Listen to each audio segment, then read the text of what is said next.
Naquele dia de sol, Shasta Groene e seu irmão Dylan estavam brincando no quintal tranquilamente. Os dois eram inseparáveis e estavam sempre juntos, mas ela não fazia ideia de que de longe, olhos de um monstro observavam os dois atentamente. Talvez Shasta nunca tenha sonhado com aqueles olhos antes, mas desse dia em diante ela imploraria para esquecer, porque o dono daqueles olhos levaria não só os momentos bons com seu irmão Dylan embora, como os com a mãe, irmão mais velho e o seu padrasto. O diabo bateu na porta e agora Shasta ia conhecer o inferno.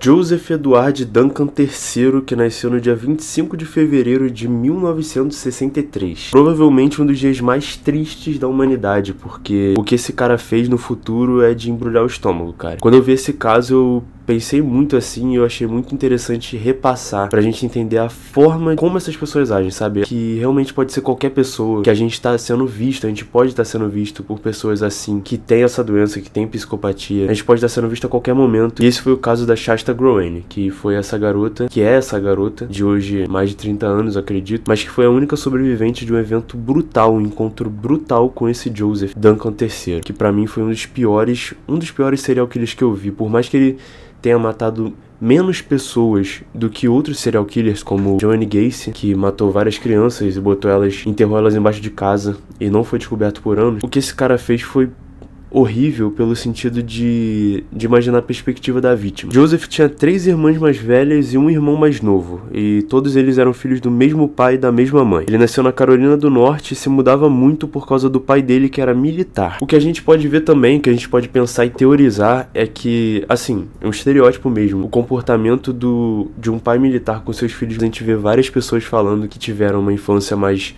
dura, mais regrada e mais complicada. E no futuro, Joseph também falou pra polícia que a mãe dele tinha traços de dominância, era uma mulher meio dominadora. E outra coisa que a gente pode falar também é o fato dele se mudar muito, porque isso impediu ele de ter várias amizades, de criar vínculos nas cidades onde ele estava, porque ele ficava pouco tempo na cidade, ele ainda era uma criança. Então essa é a parte, acho que principal de uma pessoa criar laços, né? Porque a gente não vive a vida inteira sozinho. É muito complicado. Vendo dessa perspectiva, ele não criou muitos laços, ele não tinha amigos. Ele era antissocial e no futuro ele também foi diagnosticado com transtorno de personalidade antissocial. Uma parada que eu nem sabia que tinha, mas é um transtorno de personalidade da pessoa ser antissocial, além de outras coisas que a gente ainda vai falar e abordar ao longo dessa história horrível, que é o que essa história é. O pai dele se aposentou quando ele tinha cerca de 12 anos e eles ficaram em Washington. Segundo Joseph, ele sofreu alguns abusos na infância, o que a gente vê muito presente em pessoas que praticam esse tipo de crime, em pessoas que são serial killers. A gente vê muita gente que teve traumas na infância, isso é muito presente, assim. E normalmente elas repetem os atos que as pessoas faziam com elas, né? As pessoas, no caso, pai, padrasto, às vezes professor. As crianças são muito expostas, muitas vezes as crianças são muito expostas. Elas são vistas como alvo. E no caso do Joseph, as crianças que ele, enfim, né, tirou a vida, abusou e tudo mais, ele replicava muitas coisas características, né, que era o modus operandi dele. O que a maioria dos serial killers, todos os serial killers psicopatas, eles têm um modus operandi, que é o modo dele agir. E a maioria das vítimas dele eram crianças, na sua maioria meninos, e assim, só pessoas menores de idade. Como eu disse, Joseph disse que foi abusado na infância, coisa que o seu irmão discorda totalmente. Ele fala que foi invenção do irmão, e disso a gente não tem confirmação, a gente não realmente tem vários lados, uma história que é o lado da vítima, o lado, enfim, dessa história tem vários lados. Tem o lado do irmão, o lado da mãe, o lado do pai, enfim. E não dá pra saber ao certo se ele realmente sofreu isso ou não. O que a gente vê muito presente, como eu falei, é que isso na maior parte dos casos, isso é real, né? Então nessa altura, quando o pai dele se aposenta e fica em Washington, ele tinha mais ou menos 12 anos, ele ainda não tinha cometido nenhum crime. Ele cometeu seu primeiro crime quando ele tinha 15 anos, onde ele basicamente abusou de um menor de 9 anos enquanto apontava uma arma de fogo pra ele. Então, um pouquinho depois dele cometer esse crime, ele pegou e roubou um carro, e ele foi detido e foi pro centro de detenção. Nessa altura, ele não foi direto pra prisão porque ele era muito novo, mesmo tendo cometido crimes absurdos já com 15 anos. Quando ele foi detido e ficou no centro de detenção, ele abusou e amarrou mais de 6 meninos e fez o mesmo com 13 meninos mais velhos. Mas mesmo fazendo isso, ele foi solto e continuou praticando sua vida de crime normalmente. Quando ele foi solto, os pais dele se separaram e ele foi viver sozinho com a mãe. E ele não durou muito tempo, porque logo ele roubou arma, sequestrou uma mulher, que fez a mesma coisa que ele faz sempre, né? É até ruim ficar repetindo o que ele fazia, porque é uma coisa, assim, inimaginável. E você vê que essa é a trajetória dele, até ele chegar talvez maior crime que ele cometeu, porque a gente nunca tem como saber, tem casos que a gente nunca descobre 100% dos crimes, é muito difícil, principalmente essas pessoas que são reais psicopatas, elas sabem como se livrar de um corpo, elas sabem como fazer qualquer coisa assim. E aí no período que ele ficou preso cerca de 14 anos depois de cometer esse crime, e depois foi solto tranquilamente e voltou pra Washington. Mas o que a gente mais vê quando eles são soltos, pessoas que realmente têm a psicopatia, não um ladrão, não pessoas assim, mas serial killers mesmo, eles são soltos, eles não conseguem viver sem cometer algum crime, porque pro Joseph era muito real que aquilo ali era certo. Ele não concordava com regra da sociedade, ele não achava que o modo de agir das pessoas era certo, ele achava que o modo dele era certo. Um modo que é muito brutal, né? Que é, assim, devastador para diversas famílias, que com certeza ele destruiu por esse modo dele agir. Então, realmente não tem jeito uma pessoa dessa ficar solta na sociedade, porque ela só vai fazer mais vítima, e é o que aconteceu. Porque até então, esses crimes isolados, entre muitas aspas, eles não tem como fazer ele ser condenado à prisão perpétua, a uma pena de morte. São crimes que ele realmente vai ficar preso ali um tempo, alguns anos, e vai ser solto, e quando ele é solto ele volta a fazer crime. O que a gente mais vê é isso também. E aí quando ele é solto ele meio que sai do rastro da polícia, né, tipo... Ele não é... A polícia não sabe onde ele tá, não sabe o que ele tá fazendo. E ele fica aparentemente tranquilo na visão da polícia, mas na verdade ele continuou cometendo vários crimes e não foi descoberto por vários deles. Ele só foi descoberto realmente depois do crime principal. E é num desses crimes que ele encontra Anthony Martinez, que era um moleque pequenininho, bem o padrão que ele realmente atacava, né? É meninos pequenos e vulneráveis, né? O menino tava brincando com seus amigos no quintal, e aí chegou o Joseph e chamou ele, falando que ele queria achar um gato perdido, e chamou um moleque pra ajudar ele. Só que aí o moleque, né, resistiu, não foi, e aí Joseph mostrou uma faca pra ele e pegou o moleque, botou no carro, levou embora e fez o que ele sempre faz, né? E eu não gosto de falar, mas é o padrão que você já sabe. Amarrava a criança, né? Abusava e depois tirava a vida dela, né? E esse foi o caso desse moleque. Eles só acharam, eu acho que o corpo dele, mas também não tinha nenhuma evidência. Talvez alguma coisa que depois eles acharam no futuro, quando eles foram investigar o caso, associaram com o crime principal que eu vou falar aqui, que é o da Shasta Groene, da família Groene inteira. E aí associaram e ele também admitiu, enfim. E aí foi nessa altura mais ou menos que ele criou o blog dele chamado The Fifth Nail. E ele é associado ao prego que os romanos teriam escondido na crucificação de Jesus, né? Que seria um prego na mão, um na outra e dois nos pés, né? Eu acho que é isso. E aí o quinto eles esconderam. Existe uma história assim, enfim, não dá pra entender a mente dele, é muito difícil. Mas ele criou esse blog e lá ele basicamente falava tudo que ele fazia, passava a visão que ele tinha sobre a sociedade, inclusive que ele não concordava com a maioria das coisas que eles faziam. Ele passava um discurso meio que apoiando o abuso desses menores e coisas assim horríveis. Se eu não me engano, ele não postava vídeos nesse blog, mas ele guardava vídeo dos crimes. Inclusive no final, quando ele foi descoberto, ele dá a senha, ele colabora com a polícia para eles poderem acessar todo o material que ele gravou. E eu acho que isso é um principal ponto de uma pessoa psicopata, uma pessoa narcisista, né? Porque ela tem esse lado de querer provar que cometeu o crime mesmo e que aquilo estava certo. E que é isso, ela quer ser o centro das atenções pra todo mundo. Então, provavelmente foi isso que causou ele ter dado as senhas, ele ter falado dos vídeos que ele gravava. E são vídeos que até os investigadores não conseguiram ver direito, porque eles não conseguiram, cara. Tipo assim, eles ficaram enjoados, enojados com os vídeos. O material é horrível, né? É um material que inclui abuso de menores, né? Violência e coisas assim, horríveis. Inclusive, em uma dessas, quando no caso principal da família Groene, ele sequestra as duas crianças menores, e quando ele tá falando do menino, ele fala umas coisas horríveis que vou botar depois, quando chegar nesse momento. Mas enfim, acontece que nesse período em que ele tava solto e tava meio que fora do rastro da polícia, ele continuou fazendo os crimes, e quando ele abusou de dois menores, não tem o nome deles quando eu fui pesquisar, mas ele abusou de dois menores e ele foi descoberto. E aí foi julgado como um crime isolado, né? Por mais que ele tivesse um passado criminal ativo, foi um crime isolado. Então eles meio que não só julgaram ele normalmente, não associaram que ele era um serial killer, era só um criminoso. E aí botaram a fiança dele de $15 mil, ou ele poderia ser preso. E entre essas duas opções ele decidiu ralar, ir embora, fugir da polícia e ficar foragido. E foi nesse ponto que ele chegou e encontrou a família Groening. Em maio de 2005, Joseph já tinha 42 anos. As suas vítimas, Shasta e Dylan, de 8 e 9 anos, estavam brincando no quintal e com roupas de banho, essas coisas que a gente faz quando é criança, né? Tomar um banho de mangueira, brincar na piscina. E lá nos Estados Unidos a casa é aberta, né? Não tem aquele fecho que a gente tem aqui hoje no Brasil. Hoje não, né? Sempre teve por causa da criminalidade, mas lá é diferente, as crianças ficam mais expostas. Até porque os casos de lá são menores, né? A incidência desses casos é menor. Num dia desses que a Shasta Groening e o Dylan Groening estavam brincando no quintal, Joseph passou de carro pela avenida e viu eles com roupa de banho, enfim, né? E como ele era um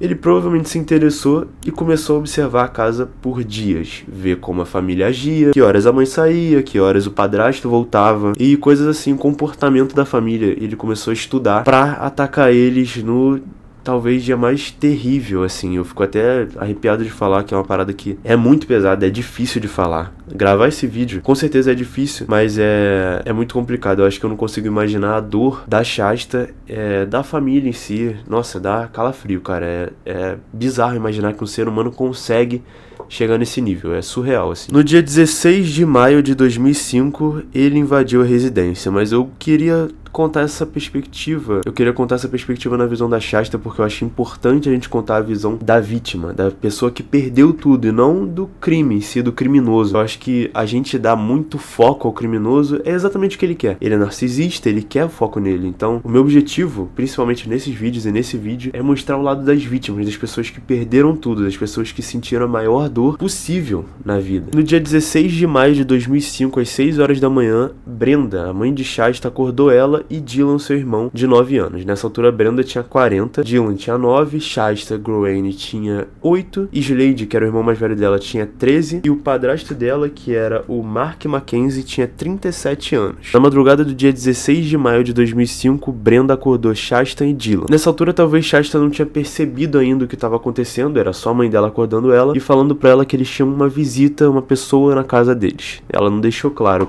quem era pra não desesperar a menina, provavelmente. Quando Shasta chegou na sala, ela se deparou com um homem com uma escopeta e um óculos de visão noturna, que ela achou que fosse um policial. Mas quando ela olhou próximo de quem esse homem estava apontando a arma de fogo, tinha Slade, seu irmão, e o seu padrasto Mark Mackenzie. Eles estavam amarrados com fios de nylon nas mãos e totalmente vulneráveis, né? Eu acho que, assim, é muito difícil falar como a menina deve ter se sentido. É uma criança de 8 anos, ela não sabe nada da vida ainda. Ela sabe que ela ama os irmãos dela, a mãe dela, sabe o comportamento da casa dela. Tá vivendo a sua infância ainda, ela não tem nada da maldade do mundo, sabe? Ela não teve contato com isso. E talvez o primeiro contato dela, a gente nunca vai saber, com violência foi esse, de forma brutal. Joseph pegou Brenda assim que ela chegou na sala, amarrou do lado de Slade e Mark Mackenzie e amarrou ela com os fios de nylon, igual ela tinha feito com os dois. Ele pegou as duas crianças, Shasta e Dylan, e levou pro gramado, e lá eles ouviram o que seria a pior coisa da vida deles. Barulho de martelada. Foi o que eles ouviram do lado de fora de casa. E um pouco depois eles viram seu irmão Slade se arrastando pra fora de casa, completamente debilitado. E nisso que ele tava se arrastando, Joseph saiu de lá, pegou os dois e botou no carro e foi embora. Futuramente a gente vai saber que Slade, ele não faleceu, ele não morreu pelas feridas da martelada que Joseph deu nos pais e nele. Ele não morreu dessas marteladas. Ele sobreviveu um pouco, ele tinha saído do gramado, né? Ele tinha ido pro gramado, saído de casa e ido pro gramado. E ele voltou, porque provavelmente ele viu que não ia sobreviver, abraçou a sua mãe e sucumbiu aos ferimentos junto dela, abraçado nela. É muito difícil, assim, mensurar o quanto deve doer isso, porque ele não tirou a vida do menino primeiro, ele não tirou a vida das crianças, ele tirou a vida dos pais deles, que são, assim, o exemplo, provavelmente, né, a gente nunca vai saber como era o comportamento do padrasto e da mãe dele, mas parecia ser uma família tranquila, uma família até liberal com os filhos, né, nada possessiva. Assim, todas as crianças viram os pais dela serem mortos na frente delas, assim, de forma brutal. Não os dois, mas o Slade viu. E aí eu acho que é muito doloroso pensar. Que ele se arrastou e preferiu morrer do lado da mãe. É horrível, assim, traumatizante, cara. Durante a viagem de Joseph com as duas crianças, ele começava a contar sobre seus crimes. Ele contou detalhadamente como ele matou os pais das crianças, né, com marteladas, sem o menor remorso, até porque ele tinha convicção de que aquilo ali era totalmente certo, né. E ele contou pros dois, de 8 e 9 anos, sobre tudo que ele fez com os pais deles, de outros crimes que ele fez com outras crianças. Então, imagina o pavor dessas crianças, além do trauma de ter perdido a família inteira, né? Elas não tinham ideia visual, não viram os pais mortos, eu acho que elas nunca chegaram a ver, provavelmente, mas viram o irmão debilitado, provavelmente sangrando e tudo mais. E nesse período talvez seja o período que a Shasta e o Dylan viveram realmente um inferno na vida deles, que talvez eles nunca imaginassem que uma pessoa seria capaz, que era o fato de Joseph abusar e torturar eles psicologicamente, fisicamente, durante 6 semanas. Ele ficou fazendo isso com eles em, eu acho que 2 acampamentos abandonados, realmente longe de tudo, e a polícia não tinha como saber que eles estavam lá. E é durante esse período que ele tá em um dia fazendo o que ele mais devia fazer, que era abusar psicologicamente deles e fisicamente, e ele gravou um vídeo que ele registrou, né, guardou, provavelmente no notebook, algum aparelho que ele tinha, que futuramente foi revelado pra polícia, que é aquilo que eu falei que eles não conseguiram nem chegar a ver completo, né? Alguns deles, claro que eles viram completo porque precisa, é um documento, é um arquivo que é uma prova contra ele, né? E nesse documento a gente pode ver Joseph falando coisas horríveis que eu vou recitar agora. Na gravação a gente pode ver Dylan Groene, de 9 anos, sem roupa, junto com Joseph Duncan, terceiro, que também estava sem roupa. Até que ele fala: Deus, essa criança, esse menino não merece morrer. Joseph solta Dylan enquanto o mesmo chora totalmente assustado. Escuta, menino, eu acabei de te salvar. Eu salvei sua alma, ok? Dylan chora e Joseph canta uma música. Depois de um tempo ele para de cantar a música e fala novamente: Deus, o que tá acontecendo aqui? Eu não entendo. Tô cansado dos seus joguinhos. E aí ele olha pra Dylan e fala: o demônio tá aqui, garoto. O demônio é muito parecido com um Deus. O demônio sabe de tudo e o demônio vê tudo. O demônio gosta de assistir crianças sofrerem e chorarem. Talvez a gente veja que nessa fala dele, talvez ele não tivesse nem noção de que ele estava falando dele. Os olhos que observavam as crianças, que eu falei no começo, eram demoníacos, cara. Esse cara sabia e agia como um demônio, como um enviado do diabo, mano. Não tem outra palavra. É surreal o que ele fazia. Um dia aleatório desses, que eles estavam presos, né, com o Joseph, nesse casebre, Shasta tava atrás do Jeep e do outro lado tinha Joseph e Dylan. Ela ouve um disparo de uma arma, não sabe o que aconteceu, e ela dá a volta, né, e vê Joseph assustado e Dylan gritando, porque ele tinha acabado de tomar um tiro na barriga. Segundo a Shasta, ela não sabe direito como aconteceu, mas segundo Joseph, ele falou que quando ele foi abrir uma caixa procurando cerveja, ele acabou disparando uma arma que estava dentro da caixa também, e ela acabou acertando o menino. Então ela viu o Joseph pegando a arma, apontando, né, para a cabeça do menino e disparando, e ela falhou. A arma falhou, e aí o Dylan começa a implorar para viver, implorar, chorar, gritar, e Joseph carrega a arma de novo, friamente, e tira a vida do garoto na frente da irmã. Dessa vez talvez seja a coisa mais traumática da vida dessa garota, porque ela presenciou uma morte. Ela não presenciou uma morte aleatória, ela presenciou a morte do seu irmão, que era próximo da idade dela. Provavelmente ela contava pra tudo, ela brincava com ele, ela fazia tudo com esse irmão, provavelmente porque o outro era um pouquinho mais velho, né? Mas esse era inseparável, tanto que eram eles que estavam brincando no gramado no dia que Joseph viu, né? Eles. E aí quando Joseph faz isso, ele chega pra Shasta e fala pra ela que foi um acidente, que ele fez aquilo ali pra poupar a vida de Dylan, e inclusive ele faz isso chorando sem parar, ele faz isso desesperadamente, sabe? Não como se tivesse feito uma coisa errada, porque pra ele tava poupando a vida do garoto, né? Em vez de curar, né, fazer um curativo, tratar o menino, ele preferiu tirar a vida do garoto sem mais nem menos, né? E aí ele faz mais uma coisa horrível, que segundo Shasta ela foi obrigada a cremar o corpo do seu irmão, né? Pra não ter uma prova, pra não ter coisas assim. Mas ela foi obrigada a fazer isso com o próprio irmão. Além de presenciar a morte dele, ela também teve que lidar com os restos mortais dele, que provavelmente estavam em estado horrível, né? Estado péssimo. Essa garota, sério, a gente vai falar mais sobre como ela tá hoje em dia, sobre traumas que ela enfrentou graças a isso, mas que mental que essa garota teve pra fazer o que ela fez em seguida. Dias depois desse incidente, Joseph perguntou pra Shasta se ela queria ser morta ou como espingarda ou por estrangulamento, e ela preferiu estrangulamento pra tentar sobreviver. Segundo Shasta, ele pegou uma corda, amarrou, né, em volta daqui dela e começou a puxar. E aí ela começou a sufocar.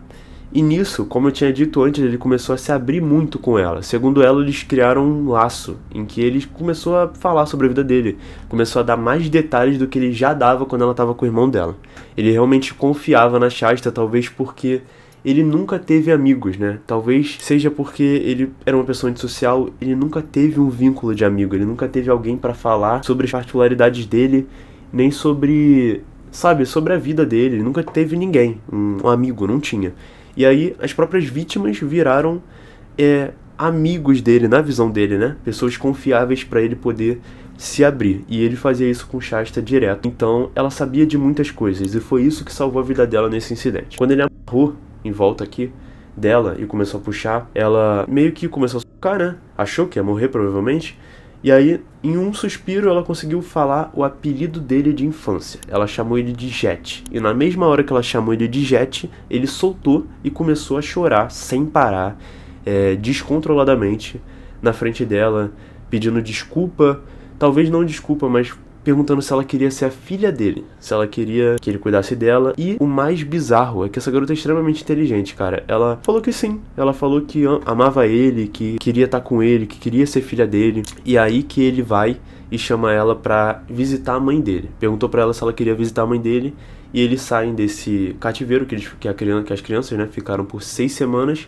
E vão até a loja de conveniência de um posto. E como eu falei, ele confiava tanto nela que chegou ao ponto dela poder sair do carro quando eles paravam em algum lugar. E nesse posto ela saiu do carro, andou tranquilamente pela loja, a gente pode ver as fotos dela andando. E ela tinha cartazes, né, na cidade inteira tinha cartazes de desaparecimento, porque como não era tão comum, e como acharam provavelmente a família, né, sem vida e as crianças desaparecidas, elas estavam sendo procuradas as duas, então dá pra ver anúncios dos dois, né, anúncio das duas crianças, do Dylan e da Shasta, por toda a cidade. Inclusive nessa loja de conveniência também tinha, né, passava na TV provavelmente. E aí os funcionários reconheceram a garota e chamaram a polícia. Eles conseguiram sair da loja, saíram os dois e foram até uma lanchonete. E aí nessa lanchonete, quando Shasta entra na lanchonete, ela acena para os atendentes e eles logo percebem que é a garota que está desaparecida. Um funcionário, né, um garçom, começa a enrolar o Joseph, começa a distrair ele, enquanto a polícia tá vindo. E a polícia chega lá e pega Joseph em flagrante e Shasta consegue sobreviver. O pós de Joseph é uma coisa que, assim, você deve imaginar, como eu falei por antes, né, que foi uma coisa não terrível pra ele, né. Eu acho que a pena... isso é uma opinião minha, tá? Eu não sou a favor, né, de ninguém... Não é de ninguém morrer, né? Eu acredito que todo mundo tem que ter várias chances, menos quando elas são pessoas que são doentes, né? Tem doenças mentais, como a psicopatia, como transtornos assim que elas oferecem risco pra vida de alguém. É a opinião que eu tenho, que as pessoas têm que ter segundas chances, né? Assim, se Jesus perdoou, falou pra perdoar diversas vezes, eu, né, que acredito, tenho que perdoar. Independente disso, é muito difícil, eu acredito que seja muito difícil perdoar alguém que fez isso com a sua família. Eu acredito que eu também não conseguiria perdoar, né? O lado humano da gente é muito complicado. E isso é natural do ser humano, né? Querer vingança. Mas a pena que ele recebeu, lógico que nunca vai chegar perto da dor que a Shasta tinha sofrido. Porque ela perdeu a família inteira, cara. Ela viu o irmão dela perder a vida na frente dela. Ela ouviu os pais morrerem. Provavelmente eles gritavam, né, de dor. Porque não tem como bater nos 3 ao mesmo tempo, né? Ele bateu em um de cada vez, então os 2 que ficaram estavam vendo a pessoa ser morta do lado, né? Amarrado, e sabia o que ia acontecer em seguida com eles. E isso talvez seja o pior. Enfim, eu vou falar um pouco sobre o pós de Joseph. E um pouco do pós de Shasta também, que é o que a gente sabe até hoje sobre ela, né? Porque não tem muitas informações, mas tem como ela tá hoje em dia. E ela tá viva, né? Mas o Joseph, a gente vai ver o que aconteceu com ele. Quando ele foi pego nesse dia, ele foi preso. Durante o tempo que ele tava na prisão, ele ficou usando o seu blog e falava do dia a dia na prisão. Ele foi condenado, né, a 3 prisões perpétuas, se eu não me engano. Aí nesse caso eles começaram a associar os crimes que ele tinha cometido. Ele assumiu todos os crimes, né? Falou que era de autoria dele, que ele realmente fez aquilo. E ele pagou por esses crimes também, né? Porque ele assumiu, né, o crime. E ele pagou e a pena dele aumentou. Se eu não me engano, ele foi... Tem aqui, certinho. Ele foi condenado a 3 penas de morte, 3 perpétuas, enfim.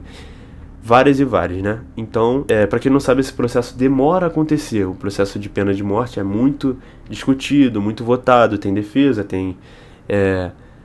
não ataque, né? Não sei qual o nome que se dá ao certo sobre isso. Mas é durante esse período que ele dá a senha dos dispositivos que ele tinha, os vídeos. E é nesse período que eles veem o que ele fez com o Dylan na floresta, né?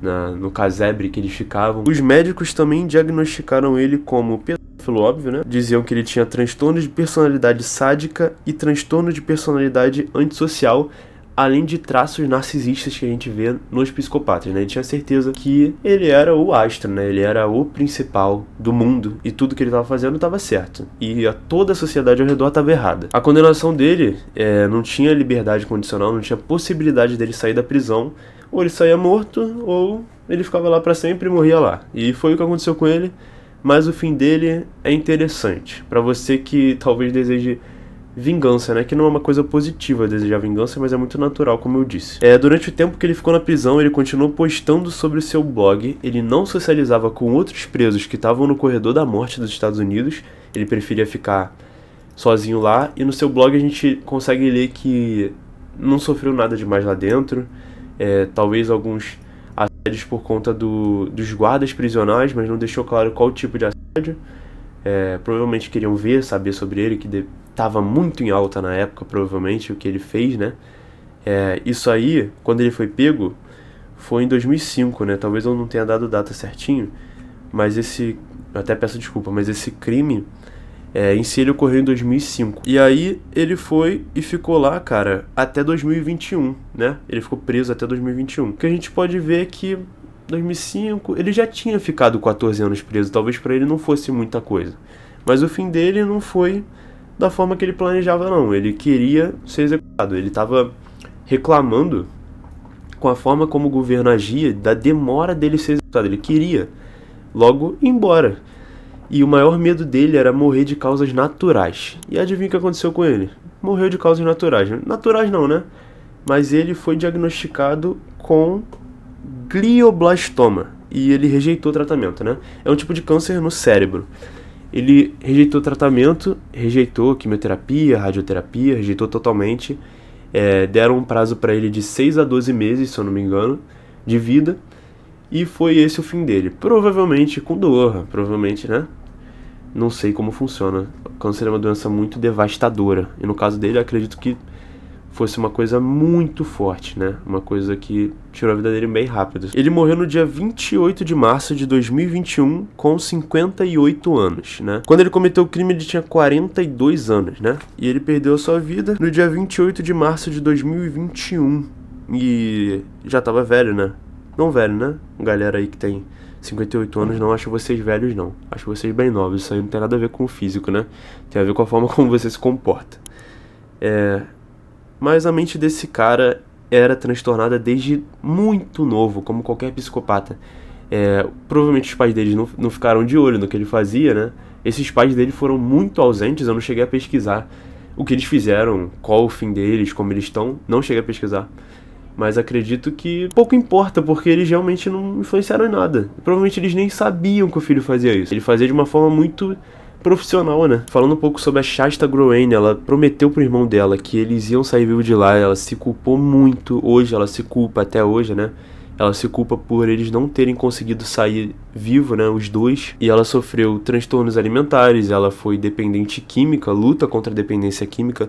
Não sei hoje em dia, espero que ela esteja bem. Hoje ela é casada e ela tem 4 filhos também. A gente obviamente espera que ela se recupere, mas é um trauma, cara, que eu acho muito difícil você saber lidar, viver com ele. Eu não consigo imaginar, assim, graças a Deus que nada de ruim assim aconteceu na minha vida. Mas eu realmente sou incapaz de imaginar a dor da pessoa, né? Se eu me boto no lugar assim, é uma parada que talvez eu não conseguisse lidar tão bem quanto ela lidou. Talvez eu, vendo meu irmão perder a vida, ia desistir também. E ela não desistiu, cara. Ela foi inteligente no momento, ela foi fria, né? De uma forma positiva naquele momento. E a gente espera que ela fique bem e que dê tudo certo na vida dela, que seja próspero, que ela consiga dar pros filhos dela o que ela não pôde ter, que era tempo com os pais, né? E eu acredito que ela com certeza vai fazer isso. Ela deve dar muito valor à família, já que ela não pôde ter muito tempo. Mas eu acredito que a base dela foi boa, né? Foi uma base familiar feliz. E é isso, né? A gente fala sobre esses casos, mas é bem complicado. Mas a gente vai seguir fazendo isso. Eu vou fazer esses vídeos acredito que 2 vezes na semana. E tem shorts todo dia, beleza? Espero que vocês tenham gostado desse vídeo. Se você puder dar aquele likezinho, se inscrever, aquele bagulho que a gente já tá ligado. Esse canal que tá fazendo eu poder realizar meu sonho. Agora, recentemente, consegui pegar um estúdio. E com certeza a qualidade até dos vídeos vai continuar, porque é uma coisa que eu gosto de fazer, que são casos, né, que eu acho importante a gente falar e ficar atento. Infelizmente são coisas ruins, mas coisas reais, né? E é isso. Espero que vocês tenham gostado. Valeu.